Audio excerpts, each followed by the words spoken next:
Hey y'all, Cloud109 here. Just want to tell you guys about this kind of a grouping of videos. I know my other videos, they're like 15-second each, 30. That's what these are as well. It's just like 5, 8 of them all put together. And of course, voiceover. So hopefully there's a bit more clarity into what I'm doing, why I'm doing it, some of my own personal thoughts in the moment so you can kind of navigate these kind of similar scenarios for yourself and kind of know what to do. Here just shows some regular play, helping out the ballman. We had to drop it. The guy had to fall back, help him out, and I see half my squad's down. That's important. Always look at your kill feed. Here I'm not just diving in. I was waited to see that there was another kill. I don't know if I should go back here and point that out. So here I am, helping, and then we're going to go back to tires, and I'm just about to go down, so don't tunnel vision. I know there's, in gameplay, a lot of people tunnel. They go straight for this, straight for that, and I know rockets are there. I was just waiting right for that moment. I'm still in support mode. If you look at my crosshairs, I was still pretty close to that window where I could shoot someone if I need to, just to help my friend. I was giving that support for a type of buddy system, helping him in a different angle. But we got the kill. It's clear for me to go. For the most part, still a chance. Still booking it. Still hoping I can get away with it. I did. And now I'm looking at negative space. And that's why I'm looking over here. Not only because of his death too, but bam, there it is. My friend just spawned. And that tells me that that negative space is fine. It's okay. I can look somewhere else. And because I have rockets, I need to go. I need to work the aggressive play here and find those guys. And here we are. Boom, right there. Negative space. Kind of where they spawn. He probably spawned maybe red room of the B side there.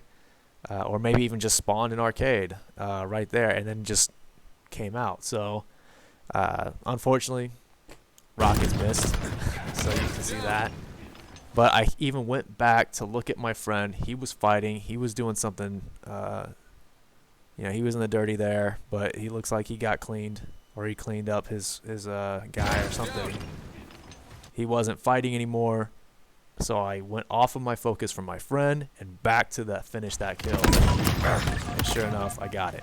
It's sloppy, but it works. It's showing constant attention to your allies, helping them out, getting them out of a situation if they need to. This next video, it shows. Each of these videos I took like a few seconds off.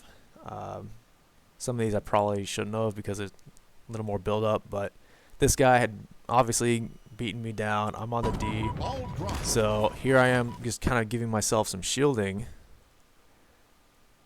I'm giving myself some space. That's what those nades are for. Just backing them off, and I'm going right back on the offense because if he did come through, he's gonna be weak as hell. I could clean him up. Oh no, he's not there. So there's two options here. There's two places this guy could be.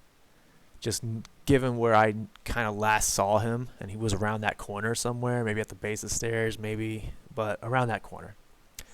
So this one's lesson is more like reading a play, reading a player. Not two different things, but still reading this guy and his movements, where he's gonna be. There's two places. He can still be around that corner hiding, waiting for me to push, so I am taking a chance here. He's not there. So the only other place, unless he died, but I didn't see no body, the only other place he could be is he probably wrapped around and he was going to attack me from that window, so he'll be behind me. So I'm looking, and sure enough, there he is. Little late on the deploy for that drop shield. Definitely need to work on that some more because that thing is can be really deadly and really helpful. Just got to get that timing down, but also stay aggressive at the same time. So hell of a thing to work out. But I didn't go tunnel vision on that guy either. I didn't just go 100% and just commit. I had that easy out. I took it. Always take the easy out if you can. You don't have to dive in if you don't need to. And clearly, a friend of mine got the pickup. So, easy case. Done and done. This next video is just an age-old trick. I was like, why not? This is as simple as it gets, and it's so beautiful. Grenade wall corner. You know, it's a really easy trick.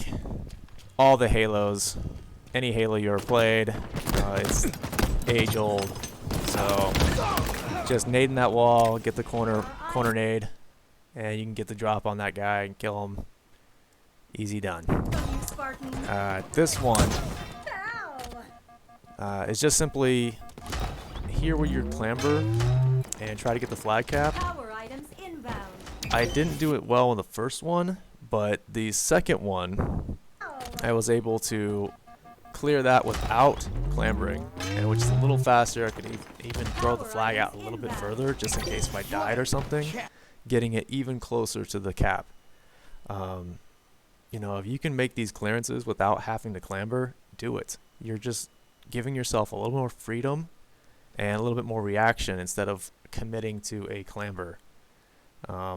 These kind of things, it's small, but it can be a slight setback that gives the enemy an opportunity. And you don't want to give them any opportunities any more than you have to. So getting these kind of jumps down, it's just a jump crouch from a certain distance and running for it, sprinting, jump crouch, and you can just easily clear those.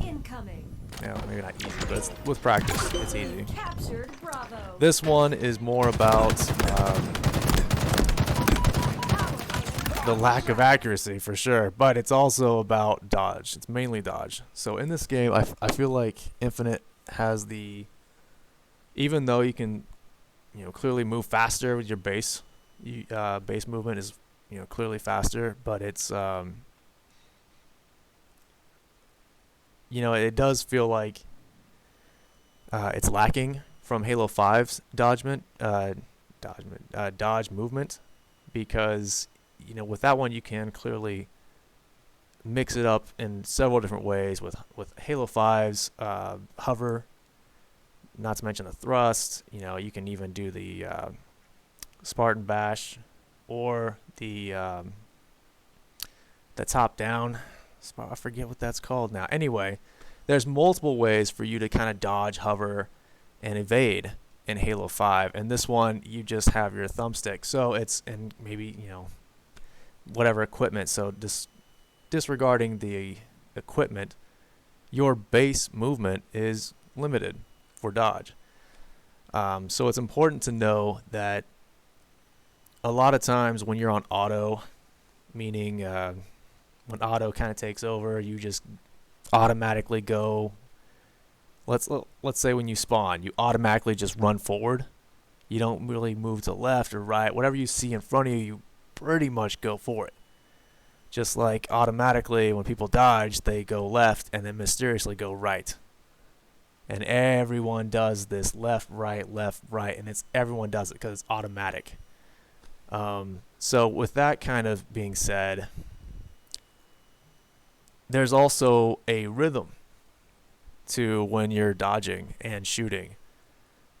I guess the best way to describe it is with the BR as a great example. It has a rhythmic pattern, you know, a 3-round burst. Everyone knows it. And a lot of times when you dodge, you'll actually match up with that rhythm, with those bursts. Don't do it. Don't do that. If you do something that just breaks the pattern, if you can break that, your dodge is already better. You know, you're less predictable this way.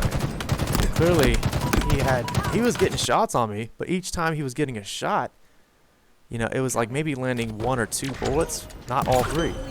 That's why I was lasting for so long. And of course, my shot is terrible, so it does play hell with your own accuracy when you do this. But I thought it was important to show to show that this exists, to show that these rhythmic like movements, and with your gun as well, the shots, you shooting as well as you receiving. So just the vibration of the controller, the sound of you shooting and just kind of hitting your target there. I mean, everything is so rhythmic with the BR that you fall into your auto self takes over and falls into this automatic dodge that almost lines up perfectly with the sound of your shots, with with that rhythm. And if you can break that mentally, just take that second or half second or whatever that you need to break that cycle, you stand a better chance of actually dodging. So this video, I'm going to restart this one a little bit. Kind of got carried away with the dodge. Yeah, let's just go back. Okay. This one, it's again looking at the kill feed. We see that there was 2 guys down. I don't know if you can clearly see that or not. Let me back up just a hair. Restart that video. So here I see that there's 2 guys down.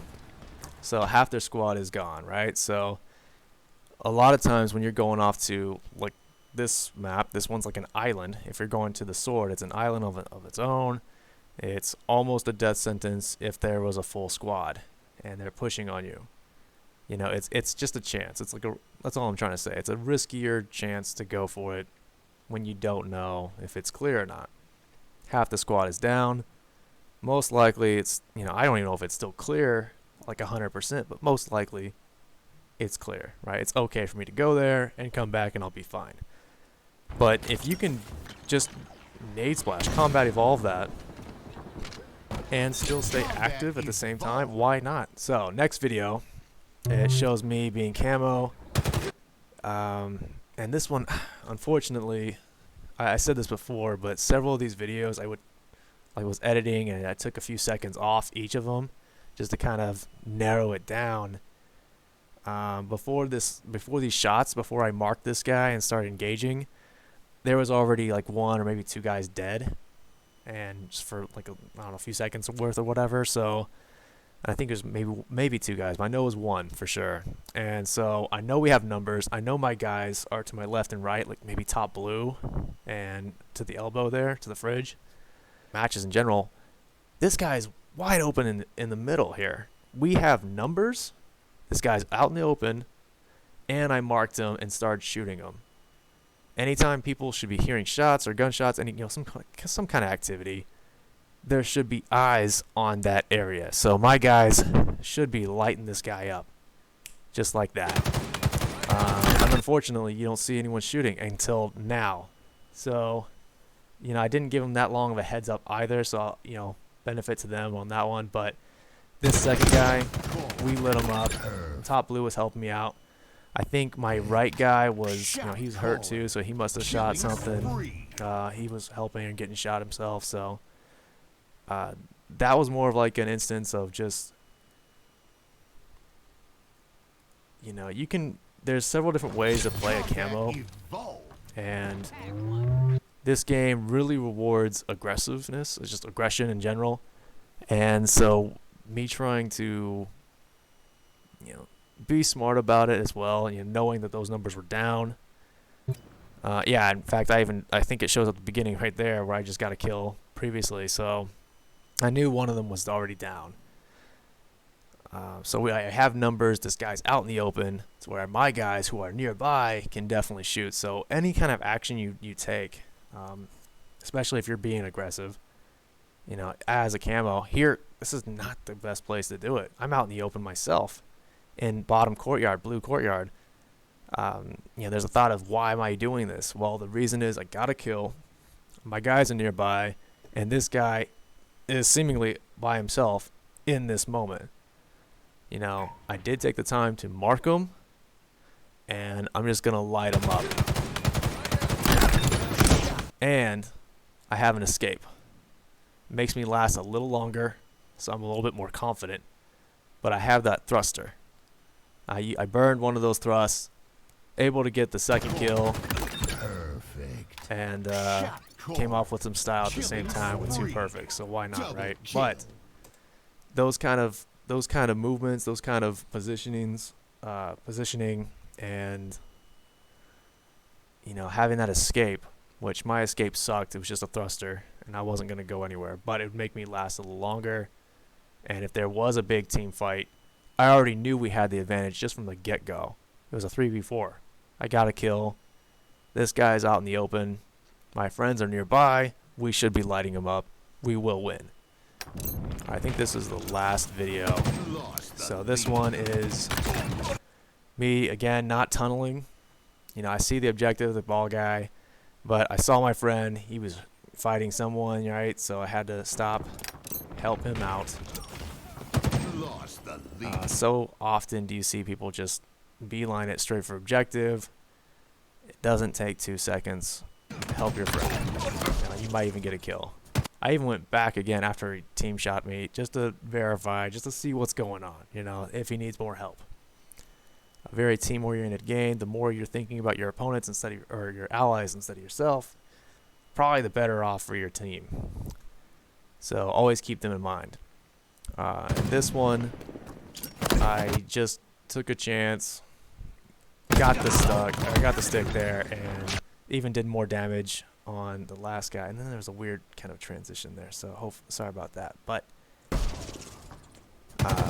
just kind of obviously it's not really reading because you can clearly see the guy's movements, right? But just taking the chance, getting the stick.